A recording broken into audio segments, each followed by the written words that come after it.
હવે આગળ વાત કરીશું મોબાઈલ જીવતા બોમ્બ વિશેની।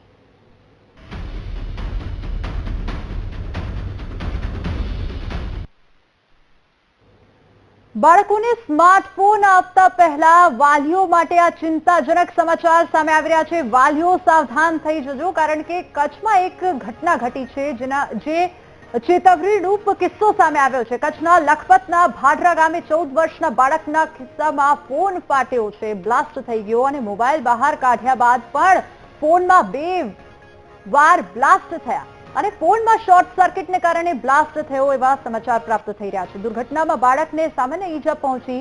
સ્માર્ટફોનના વધુ પડતા ઉપયોગને કારણે બાળકોની સુરક્ષાને લઈને વાલીઓમાં ચિંતા વધી ગઈ છે।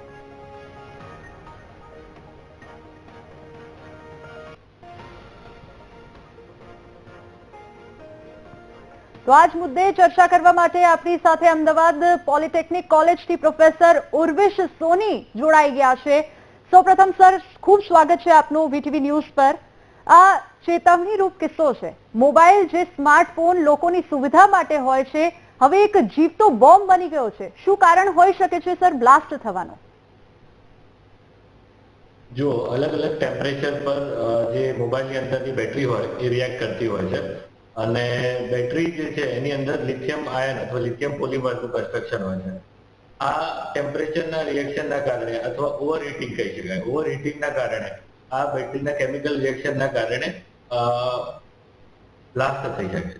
જી સર, જે પ્રકારની આપે કીધું કે લિથિયમ આયન બેટરીનો ઉપયોગ થતો હોય છે, તો આ પ્રકારની બેટરી જ્યારે તમે ચાર્જિંગને લઈને શું નિયમો ધ્યાનમાં રાખવા જોઈએ? કે કહી શકાય કે 20% થી ઓછો ફોન હોય તો તમારે ચાર્જિંગ પર મૂકી દેવો જોઈએ અથવા 80% થી વધારે ચાર્જ ન કરવો જોઈએ।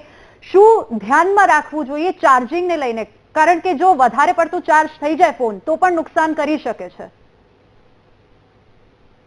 આમ તો જો સ્ટાન્ડર્ડ કંપનીના મોબાઈલ ફોન હોય તો એ લોકો હવે ચાર્જિંગ પ્રોટેક્શન સિસ્ટમ ઇનબિલ્ટ આપે છે અને એના કારણે શું છે કે પર્ટિક્યુલર એક ટેમ્પરેચર આવે તો બેટરીનું સેફટીને ધ્યાનમાં રાખીને ચાર્જિંગ ઓટો કટ ઓફ થઈ જાય। પણ જો કોમન પબ્લિકની વાત કરવામાં આવે કે ધારો કે આપણે સેફલી મારા મોબાઈલ ઓપરેટ કરવો છે તો 20% થી 15% ની વચ્ચે જ્યારે તમારો ફોન હોય ત્યારે તમે એને ચાર્જિંગ પર મૂકી શકો છો। એ આઈડિયલ ટાઈમ ઝોન છે અને 85% થી વધારે ચાર્જ ન કરવાની રેકમેન્ડેશન એક્સપર્ટ આપી રહ્યા છે। બીકોઝ જે લિથિયમ પોલિમર બેટરીનું કન્સ્ટ્રક્શન છે એ ટાઇટલી પેક્ડ એકબીજાથી એકદમ નજીકથી જોડાયેલા હોય છે અને જો એને વધારે પડતું એટલે ઓવર ચાર્જિંગ કરવામાં આવે, 100% સુધી ચાર્જ કરવામાં આવે, ઓવર ચાર્જિંગ તો ના કહેવાય પણ 85 થી 100% સુધી ચાર્જ કરવામાં આવે તો આની અંદર ફ્લડિંગ, ઇલેક્ટ્રોન ફ્લડિંગનું એક ફિનોમિના છે એ હેપન થઈ શકે છે અને એના કારણે ફરી ટેમ્પરેચર રાઈઝ છે। કોઈ પણ પદાર્થનું ટેમ્પરેચર વધે તો એનું કદ વધે, તો કદ વધે એટલે તમને ઘણી બધી બેટરી ફૂલેલી બી લાગે અને આના કારણે પછી એ જે લૂઝ થઈ જાય છે અને જે સેફટી છે એની બ્રેક થઈ જાય છે અને આના કારણે જે ટેકનિકલી જોઈ શકીએ તો અટકી જાય, તમારો ફોન જે છે બેટરી ધીરે ધીરે ડિગ્રેડ થાય છે। તો આઈડિયલ ઓપરેટિંગ કન્ડિશન 20% થી લઈને 85% સુધી તમે યુઝ કરો। 85% તમારે જ્યારે બેટરી તમારી થઈ જાય ત્યારે તમે એને ડિસ્કનેક્ટ કરી શકો છો અને 20% જેવું થાય એટલે તમે એને ચાર્જિંગમાં મૂકી શકો છો। આ એક આઈડિયલ ઓપરેટિંગ કન્ડિશન છે। જી સર, નેક્સ્ટ ક્વેશ્ચન અહીંયા એ થાય છે કે ઘણા લોકોને એવી ટેવ હોય છે કે 100% ચાર્જિંગ જોઈએ ફોનમાં, અથવા એ લોકો જ્યારે ફોન વપરાશ કરતા હોય ત્યારે તો ઠીક, પણ જ્યારે કોઈ જગ્યાએ બેઠા હોય છે ત્યારે સતત ફોનને ચાર્જિંગમાં લગાવીને બેઠા હોય છે અને ફોનનો ઉપયોગ કરતા હોય છે। એ વાત પર આપ શું કહેશો? શું ધ્યાન રાખવું જોઈએ એને?